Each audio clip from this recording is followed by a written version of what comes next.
Assalamualaikum warahmatullahi wabarakatuh. Selamat datang mahasiswa-mahasiswa dari Bapak Antoni Budi Jatmiko. Semoga semua dalam keadaan sehat walafiat. Langsung saja. Hari ini mata kuliah pendidikan karakter pertemuan 12 dengan materi strategi menciptakan sekolah berkarakter. Membangun sekolah berdisiplin moral. Peranan sekolah dalam pembangunan manusia berkarakter moral yaitu menyediakan pendidikan moral agama yang berbasis penyikapan terhadap kasus dan fenomena. Yang kedua, menciptakan guru, kakak kelas, sivitas akademis, dan alumni sebagai role model. Menyediakan perangkat nilai dan aturan yang jelas, rasional, dan konsisten. Membangun sinergitas antara pihak sekolah, keluarga, masyarakat, dan pemerintah. Pendidikan berkarakter moral dimasukkan dalam kegiatan intra, ekstra, dan kokurikuler sebagai hidden curriculum. Menyajikan storytelling melalui multimedia dengan melibatkan peran sebagai role model karakter moral. Peranan sekolah dalam membangun manusia berkarakter moral. Peranan pendidikan berkarakter moral di sekolah pernah dilakukan oleh Berkowitz dan Beer.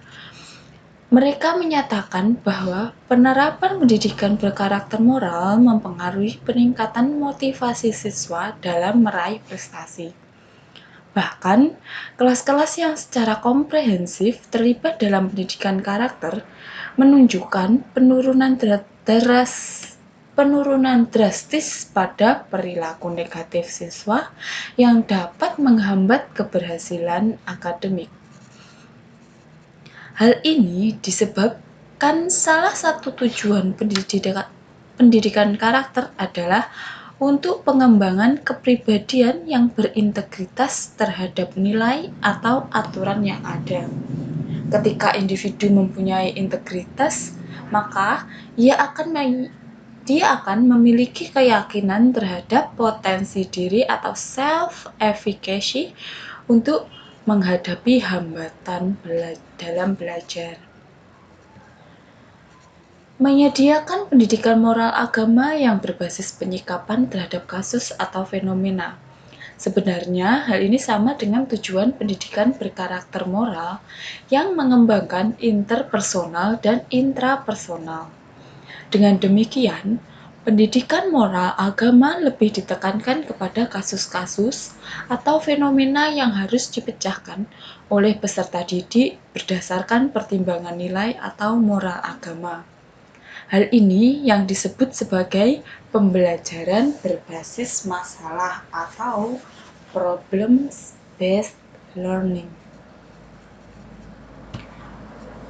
Menyiapkan guru, kakak kelas, sivitas akademika, alumni sebagai role model.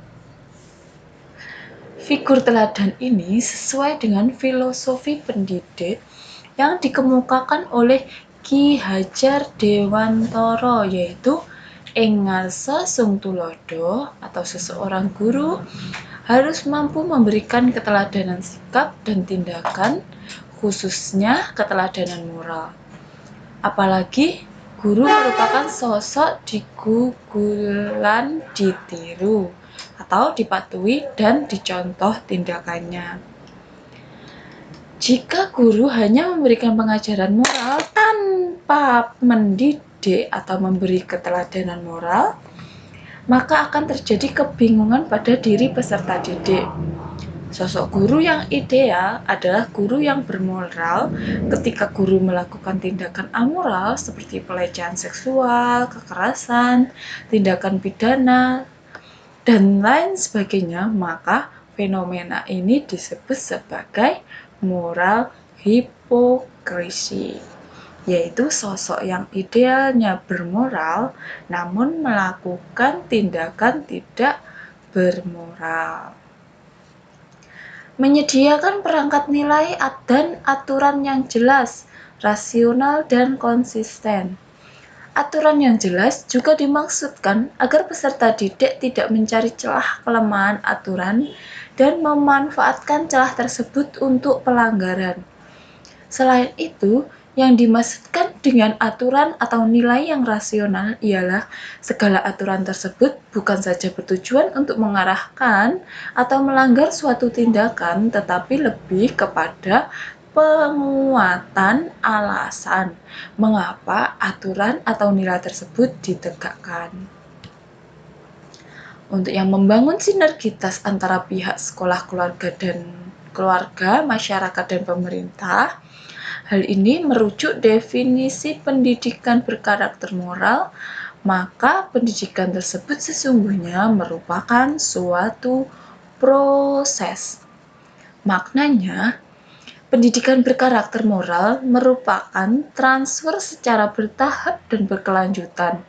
Sayangnya, kebijakan pemerintah tentang ujian nasional atau UNAS mempunyai dampak bahwa pendidikan lebih menekankan kepada hasil suatu sistem dan bukan kepada proses. Padahal, sebenarnya pendidikan lebih menekankan kepada proses suatu sistem.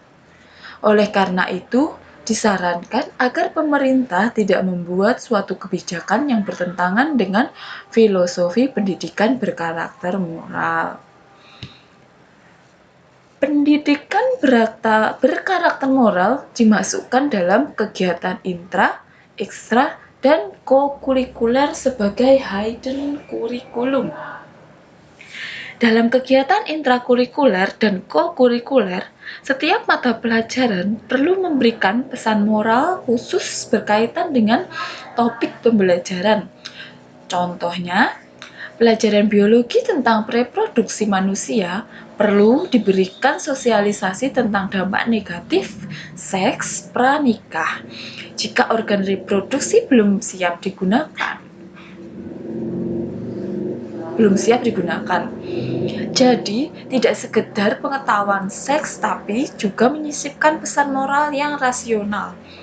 Begitu pula dalam kegiatan ekstrakurikuler, perlu diperbanyak aktivitas yang membina karakter moral peserta didik, seperti pramuka, PMR, dokter kecil, olahraga, dan lain sebagainya. Dan yang terakhir, menyajikan storytelling melalui multimedia dengan melibatkan peran sebagai role model karakter moral.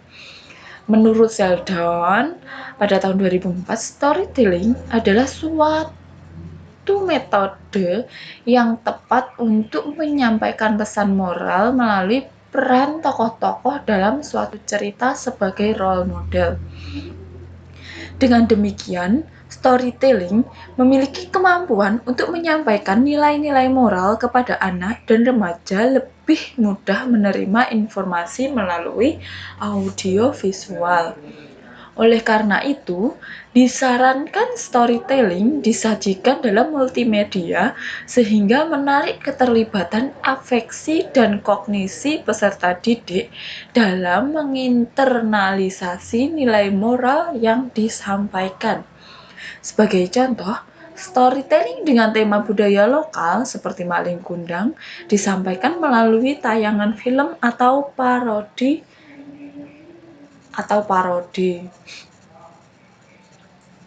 Demikian penjelasan dari saya, wakil dari Bapak Anton Budi Jatmiko. Jangan lupa untuk absensi dituliskan di kolom komentar. Jangan lupa dengan menggunakan format yang sudah dijelaskan di deskripsi. Untuk penugasan akan diberikan langsung oleh Bapak Anton melalui Google Classroom. Demikian dari saya. Jangan lupa jaga kesehatan. Wassalamualaikum warahmatullahi wabarakatuh.